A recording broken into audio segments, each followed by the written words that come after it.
इस youth parliament के समापन सत्र में इस कार्यक्रम की अध्यक्षता कर रहे आदरणीय मनोज जी, मेरे बड़े भाई, सम्राट पृथ्वीराज चौहान राजकीय महाविद्यालय के प्राचार्य के नाते आप लगातार इस प्रकार के कार्यक्रम यहाँ आयोजित कर रहे हैं युवाओं के लिए, छात्रों के लिए, समसामयिक विषयों पे। मुझे लगता है कि इसके लिए मैं आपका पहले तो साधुवाद करना चाहूँगा। नेहरू युवा केंद्र के यहाँ के संयोजक जयेश जी, यहाँ आए सभी हमारे जजेस और इस यूथ पार्लियामेंट में पार्टिसिपेट करने के लिए आए हैं सभी पार्टिसिपेंट्स। निश्चित रूप से बड़ा महत्वपूर्ण विषय है इस यूथ पार्लियामेंट में लिया है। विषय है वन नेशन वन इलेक्शन। मुझे पता नहीं 2 दिन से खूब चर्चा यहाँ हुई होगी, कई सत्रों में हमारे जो विशेषज्ञ उन्होंने अपनी बात रखी होगी। जो हमारे पार्टिसिपेंट्स हैं उन्होंने इसके पक्ष में और विपक्ष में कई तर्क रखे होंगे। इसकी उपयोगिता क्या है, इसका उद्देश्य क्या है, क्या ये हमारे संघीय ढांचे में फिट होने लायक है या नहीं है, कई चर्चाएं यहाँ हुई होगी। लेकिन मुझे लगता है कि समय के साथ साथ कुछ चीजें इस देश में बदली। इस देश में जब पहला चुनाव 1952 में हुआ तब वन नेशन वन इलेक्शन ही था। इस देश के सभी पूरी संसद के और सभी विधानसभाओं के चुनाव साथ में हुए। 52, 57, 62 और 67 तक लगातार विधानसभा और संसद इनके चुनाव साथ होते रहे। लेकिन बाद में परिस्थितियां इस प्रकार की बनी कि चुनाव में कहीं डायवर्ट जाने लगा, कहीं पर धारा 356 जो हमारे आर्टिकल 356 है उसका प्रयोग करके कई जगह राज्य सरकार को बर्खास्त किया गया, कई राष्ट्रपति शासन लगाया गया। और जब वो वहां पर वापस चुनाव हुआ तो वो समान रूप से नहीं हो पाया। लोकसभा और विधानसभा के चुनाव साथ नहीं हो पाए। जहां पर जिस विधानसभा का चुनाव होता था उसके आधार पर उसके 5 साल का समय पूरा होता था। ये करते करते 1967 के बाद परिस्थिति ऐसी बनी कि ये देश हर साल चुनाव करवाने लगा। जब इस संघीय ढांचे में तय हुआ था 1952 में जब चुनाव होना शुरू हुए लोकसभा विधानसभा के, तो उसका उद्देश्य था कि राज्य में अपना काम करे, राज्य में जो विधानसभा है वहां जो सरकार बने, वो जो भी जनहितैषी नीतियां उन पर काम करे, जन के ढांचे को साथ में लेकर के काम करते हुए और इसका अपने जो लोकतांत्रिक प्रक्रिया उस पर प्रोसेस को करें। लेकिन ध्यान में आया कि 20 साल के टेन्योर के बाद में 67 के बाद से लगातार ये 2024 का चुनाव लगातार इस प्रकार की स्थितियां बनी कि हर साल चुनाव होने लगे। कभी विधानसभा का चुनाव आता, कभी किसी स्टेट का चुनाव, कभी बाई इलेक्शन, कभी कहीं का उपचुनाव। और ध्यान में आया कि हमारी जो लोकतांत्रिक व्यवस्था को खड़ा करने का संघीय ढांचे में प्रयास किया था, वो प्रयास कहीं न कहीं अपने पद से भ्रमित हो गया। केंद्र में कोई सरकार बने, राज्य में कोई सरकार बने, लेकिन वो मिलकर के काम करे, जनहित में काम करे, वहां तक ठीक था। लेकिन ध्यान में आया केंद्र में जो सरकार बनी है उसको लगता है कि राज्य में जो सरकार चल रही है वो हमारे विचार से या हमारे बताए मार्ग पे नहीं चल रही है, तो उसको कहीं ना कहीं किसी प्रकार से डिस्टर्ब करना, उसको डिरेल करना और इस आर्टिकल 356 का प्रयोग करके बार बार उन सरकार को गिराना। और जिसका सुप्रीम कोर्ट से लेकर के हमारे विधि आयोग ने कई बार इस पर आपत्ति दर्ज कराई। सुप्रीम कोर्ट ने एसआर बोम्बे का जब 1989 का मामला अगर हम सबने ध्यान में दिया होगा, सुप्रीम कोर्ट ने उससे 356 के विपरीत जाकर के निर्णय दिया कि आपका जो एसआर बोम्बे की सरकार को आपने जो आपने भंग किया है वो गलत किया है। और बार बार चाहे 1999 में, चाहे 2009 में, 2015, 18 हमारा लॉ कमीशन बार बार कहता था कि इस देश में वन नेशन वन इलेक्शन होना चाहिए। और सुप्रीम कोर्ट ने हमेशा इसके समर्थन में अपना राय व्यक्त की। लेकिन जिस प्रकार की स्थितियां लोकतांत्रिक हमारे जो ढांचा था उसमें ये नहीं हो पाया। अंत में जो अंतिम जो हमारा इसको लेकर के एक आयोग बना जिसके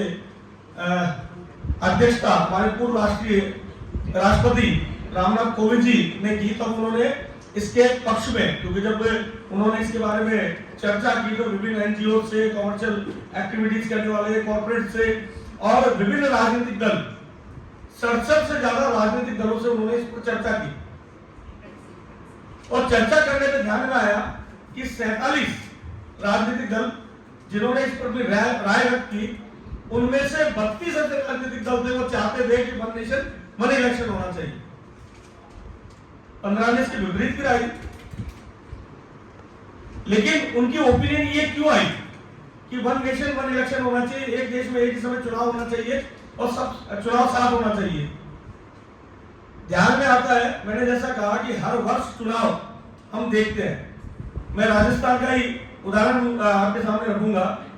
कि 2023 में दिसंबर में हमने विधानसभा का चुनाव देखा और ठीक 6 महीने बाद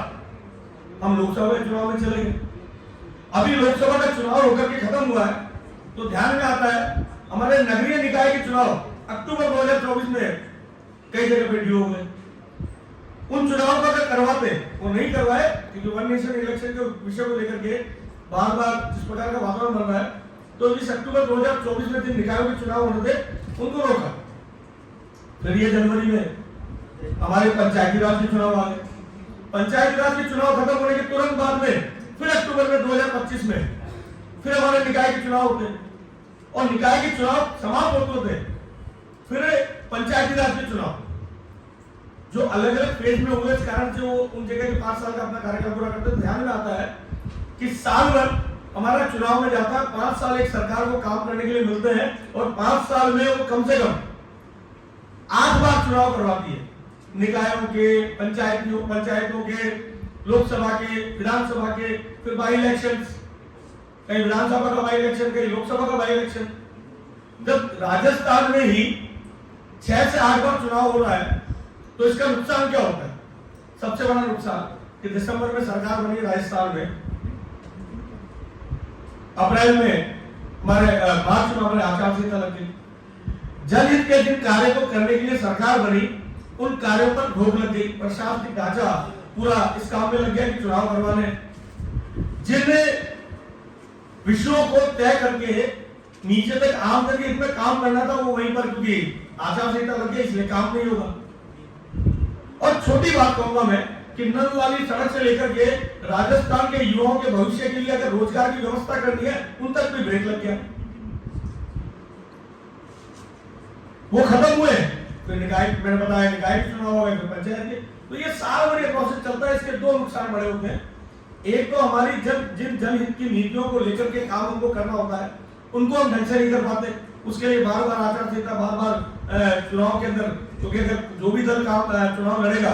तो वो सरकार में हो चाहे विपक्ष में, वो अपना सब काम छोड़ करके चुनाव लड़ने और जीतने में लग जाता है। और प्रशासनिक जो अमला है वो चुनाव को सुचारू रूप से कराने में लग जाता है, तो जनहित के काम तो अपने आप रुक गए। दूसरा, इन चुनावों के कारण से इनमें होने वाला व्यय, एक्सपेंसेस, अपने आप में एक बड़ा काम है। मतलब अगर हमारे हिंदुस्तान के चुनाव को देखें तो विश्व का सबसे बड़ा डेमोक्रेटिक ऑर्गेनाइजेशन होने के कारण से, लोकतांत्रिक संगठन होने के नाते से सबसे बड़ा लोकतांत्रिक तरीके से अगर चुनाव प्रोसेस होता है वो हिंदुस्तान में होता है। और उसमें जो करोड़ों रुपए का खर्च होता है, 1000 करोड़ रुपए का खर्च, हजारों करोड़ का, क्योंकि मेरे इलेक्शन कमीशन में मेरे मित्र थे, वो बताते थे कि इलेक्शन के प्रमोशन के लिए जो योजनाएं बनाते हैं, स्कीम्स बनाते हैं, उनका बजट ही तकरीबन 1000 करोड़ से ज्यादा का उनका बजट है। तो जगह जगह ध्यान में आता है, कहीं पर हम सीआरपीएफ की बटालियन को काम में लेते हैं, कहीं आर्मी कहीं पर चुनाव करा रही है, कहीं पर लोकल जो पुलिस है वो चुनाव करा रही है। वो पूरा हमारा जो हमारे जो लीगल जो प्रोसेस को कंप्लीट करने वाले हैं, कानूनी ढांचे को संभालने वाले हैं। ध्यान में आता है कि कहीं पर कोई वारदात हो गई, कोई घटना हो गई, उसको छोड़ करके पुलिस के जो वहां का अधिकारी है वो क्या काम कर रहा है कि चुनाव में व्यस्त है, थाने पर कोई नहीं है, किसी आमदनी की सुनवाई नहीं हो रही। नगर निगम चले जाए तो वहां का कमिश्नर उसकी ड्यूटी एज ऑब्जर्वर कहीं लगा दी, वो वहां चला गया तो नगर निगम का काम भी रुक गया। उनको कहीं भी ऑब्जर्वर बना के चुनाव में लगा दिए, वो वहां व्यस्त हो गए, उनका विभाग का सारा काम ठप हो गया। मैंने बताया कि केवल मात्र चुनाव में हमारा जो काम रुकते हैं वही नहीं, आर्थिक जो व्यय है वो भी कई गुना बढ़ जाता है। और अगर वो वन नेशन वन इलेक्शन अगर होता है, क्योंकि 129वां संशोधन 2024 में प्रधानमंत्री नरेंद्र मोदी जी ने सदन में रखा था, उस संशोधन के बाद में चर्चा शुरू की अगले 10 साल में कि 2029 का चुनाव तो संभव है कि होगा नहीं होगा, लेकिन 2034 का चुनाव हम वन नेशन वन इलेक्शन के पैकेज में कोशिश तो है कि 2029 का चुनाव भी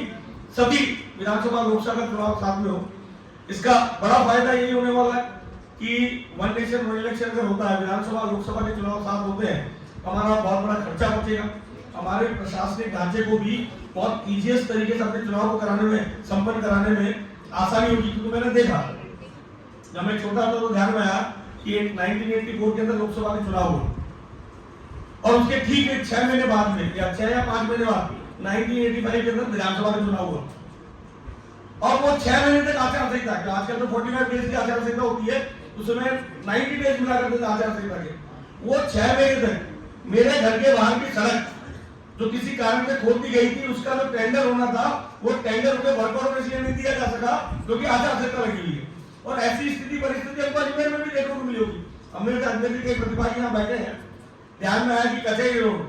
कि 2023 अक्टूबर में ठीक होना शुरू हुआ, लेकिन वो रिपेयर इसलिए नहीं हो पाया लोकसभा चुनाव तक 6 महीने तक, क्योंकि उसका टेंडर वर्क ऑर्डर जो प्रोसेस था वो इसलिए कंप्लीट नहीं हुआ क्योंकि आचार संहिता लगी हुई, तो आमजन को भी कहीं ना कहीं इसका नुकसान होता है।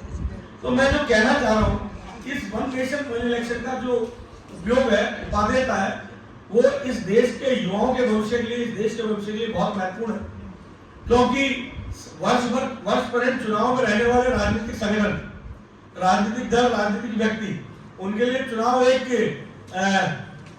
उनके काम का हिस्सा हो सकता है, लेकिन जनता के हित में जो काम करने हैं उसका नुकसान जनता को और इस देश को भुगतना पड़ता है।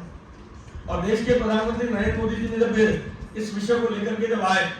तो मुझे लगता है कि मैंने जब बताया कि 32 से ज्यादा राजनीतिक दलों ने इसका समर्थन किया, 15 ने इसका विरोध भी किया, असहमति भी जताई। और आप देखिए कि इसके बारे में जहां पर आज यहाँ पर बैठ के आप लोगों के साथ चर्चा हो रही है,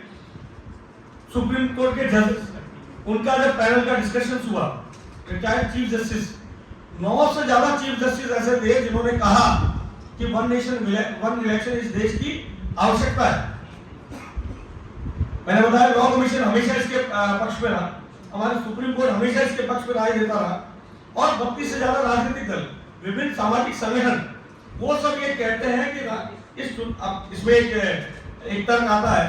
कि साहब कहीं पर विधानसभा का चुनाव हुआ, लोकसभा के चुनाव के साथ विधानसभा चुनाव हुआ, लेकिन वहां पर अल्पमत की सरकार बनी, अल्पमत की सरकार बनी, तो सरकार बनने के बाद कुछ समय वो चली और गिर गई, तो फिर क्या होगा? ये बड़ा सवाल है और इसका जवाब भी ढूंढा जा रहा है। कुछ मोटा मोटा कोई चर्चा में आया कि भाई इस प्रकार की स्थिति में चुनाव जो होगा, जैसे मान लीजिए कि किसी विधानसभा का 2 साल का टेन्योर पूरा हुआ, 2 साल के टेन्योर के बाद में वहां विधानसभा भंग करने की स्थिति बन गई। उदाहरण आपके सामने मणिपुर, अभी आज में मणिपुर में राष्ट्रपति शासन है, तो अगर वहां पर अगर चुनाव की स्थिति बनती है तो क्या किया जाए?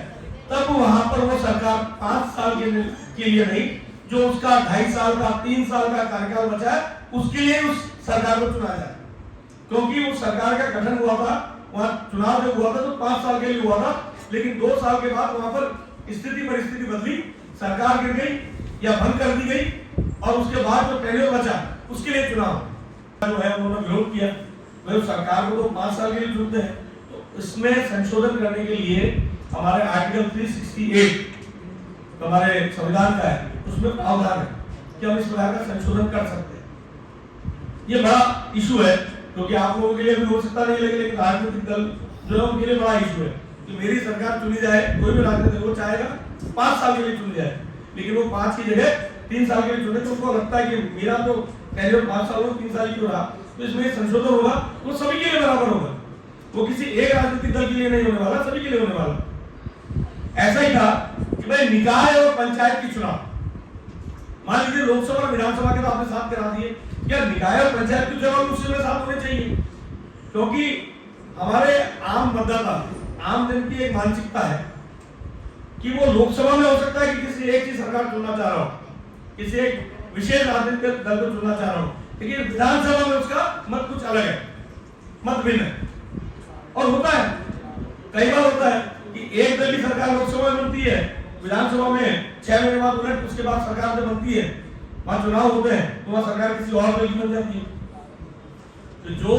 मन मानसिकता के साथ मतदाता वोट डालने लोकसभा में गया, वो विधानसभा में कैसे बदल गया? ये उसकी स्थिति, परिस्थिति और वहां के उस समय की परिस्थिति पर डिपेंड करता है। तो बोले कि पंचायत और निकाय में ऐसे कैसे होगा कि लोकसभा विधानसभा में समझ में आता है, पंचायत और निकाय के जब चुनाव हो रहे होते हैं तब मतदाता की मानसिकता उसके स्थानीय मुद्दों को लेकर होती है कि उसको देखता है कि कौन सा दल, और दल में भी व्यक्ति जिसको वो चुनना चाहता है वो क्या उस काम को करने में सक्षम है। एक निकाय का या पंचायत का प्रतिनिधि होकर के वो आम जन के छोटे मोटे काम, चाहे वो जन्म का हो, चाहे मृत्यु प्रमाण पत्र का हो, चाहे सड़क बनाने का हो, चाहे नाली का, लाइट का, पानी का, इस काम को करने में सक्षम है क्या? क्या विधानसभा में जो सरकार बनी है, क्या ये प्रतिनिधि उससे वो काम करवा लेगा क्या? तो इसका भी एक सॉल्यूशन तो अभी तक मूल रूप में नहीं आया है, लेकिन जो सोचा गया कि विधानसभा लोकसभा तो साथ करवाया जाए और निकाय और पंचायत के चुनाव, निकाय और पंचायत के चुनाव ठीक 100 दिन बाद, लोकसभा और विधानसभा के चुनाव के ठीक 100 दिन बाद करवाया जाए। मतदाता को यह 100 दिन सफिशिएंट हो गए इस विचार को करने के लिए कि मेरा निकाय का, मेरे पंचायत का प्रतिनिधि किस प्रकार का हो जिसको मुझे चुनना है। इसका फायदा यह है क्योंकि जो प्रशासनिक व्यवस्था है, जो आर्थिक व्यवस्था है लोकसभा और विधानसभा चुनाव में हुई है, क्योंकि हिंदुस्तान एक ऐसा देश है जहां पर ईवीएम के चुनाव में सवाल उठाए जाते हैं, लेकिन जब पंचायत का चुनाव होता है तो बैलेट से करवाने की सोचा जाता है। कई जगह बैलेट से होता है, लेकिन अब ईवीएम से होने लगे हैं। वही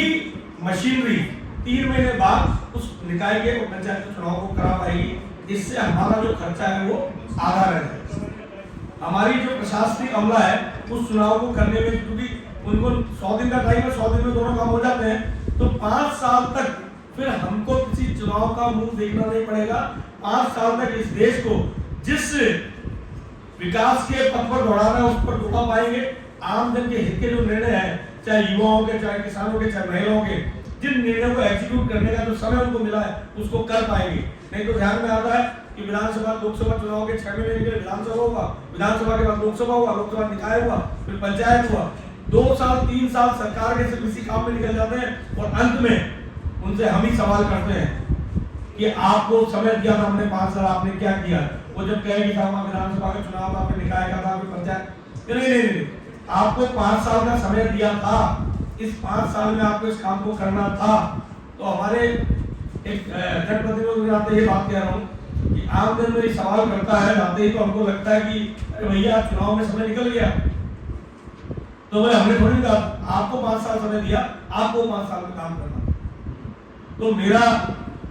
जो मंतव्य है वो यही कहने का है कि हर सरकार को, हर प्रतिनिधि को, चाहे हर राजनीतिक दल को, वो पूरा 5 साल का कार्यकाल आम जन के हित में काम करने के लिए, देश के हित में काम करने के लिए, जिनमें लोक लुभावन जो वादे उन्होंने किए, कई बार होता ना कि वादे तो कर दिए लेकिन पूरा नहीं कर पाए। साहब क्या करूं, मैं तो बीमार था, साहब मैं क्या करूं कि एलजी अरंगा लगा रहा था, गवर्नर हमारी फाइल को सैंक्शन नहीं कर रहा था। ये जो टेक्निकल वर्ड्स निकाले जाते हैं कि साहब कोविड आ गया था और कोविड के बाद में सब फिर निकाय के चुनाव हो गए थे, हम उसमें व्यस्त हो गए, इस कारण से नहीं कर पाए, हम मोहल्ला क्लिनिक नहीं बना पाए, हम आपको ये नहीं कर पाए। मतलब वो अपने अपने तर्क देते हैं। उन तर्कों का उस समय आपके पास एक ही सवाल होगा, 5 साल दिए जनता ने, आपने 5 साल में आपने जो वादे किए थे, आपने जो संकल्प लिए थे, उनको पूरा करने का आपको पूरा समय मिला। उन 5 साल के संकल्प को आपने पूरा करने में क्यों देरी की? आम जन के हित में जो काम आपको करने थे वो आप क्यों नहीं कर पाए? और कर पाए तो उसका परिणाम, सुपरिणाम अगले चुनाव में आप देने वाले कि उस सरकार को या उस दल को आप वापस चुनकर भेजेंगे या नहीं भेजेंगे, ये राइट आपके पास सुरक्षित रहने वाला है। मुझे लगता है वन नेशन वन इलेक्शन पे अभी जितनी चर्चा की जाए उतना कम है, और देश भर में अभी गहरवाल बता रहे हैं वन नेशन वन इलेक्शन की जो कमेटी बनी है उनके जिम्मे भी अलग अलग काम है। युवाओं के बीच में जाकर इसको लेकर आम राय बनाना, महिलाओं में जाकर आम राय बनाना, किसानों से इस पर चर्चा करना। ऐसे ही मेरे जिम्मे राजस्थान भर के जितने निकाय हैं, म्युनिसिपल बॉडीज हैं, उनके बीच में चर्चा करके इसका प्रस्ताव बनवा करके माननीय राष्ट्रपति के नाम भिजवाना कि भाई हम इसके पक्ष में या विपक्ष में। अब ये तय नहीं है कि सभी पक्ष में है, लेकिन मुझे लगता है जिस प्रकार का वातावरण है, जिस प्रकार से सभी राजनीतिक दल जो 15 पीछे हटे, उसका कारण केवल मात्र राजनीतिक था, कोई हित या अहित वाला विषय नहीं था। राजनीतिक कारणों से क्योंकि जो दल वन नेशन वन इलेक्शन का पैरवी कर रहा है, समर्थन कर रहा है, उसको उसके विपरीत बात करनी है, इसलिए ऐसा किया। नहीं तो वही राजनीतिक दल जो इसका विरोध कर रहे हैं या इसके विपरीत अपनी राय रख रहे हैं, वो 1952 में, 57 में, 62 में, 67 में जब उनकी सरकार लोकसभा विधानसभा में उन्हीं के दल की आ रही थी, तब वो उसके समर्थन में थे। लेकिन अब क्योंकि ना उनकी सरकार विधानसभा में आ रही है, नहीं लोकसभा में आ रही है, तो उनको लगता है कि ऐसी स्थिति बनी कमोबेश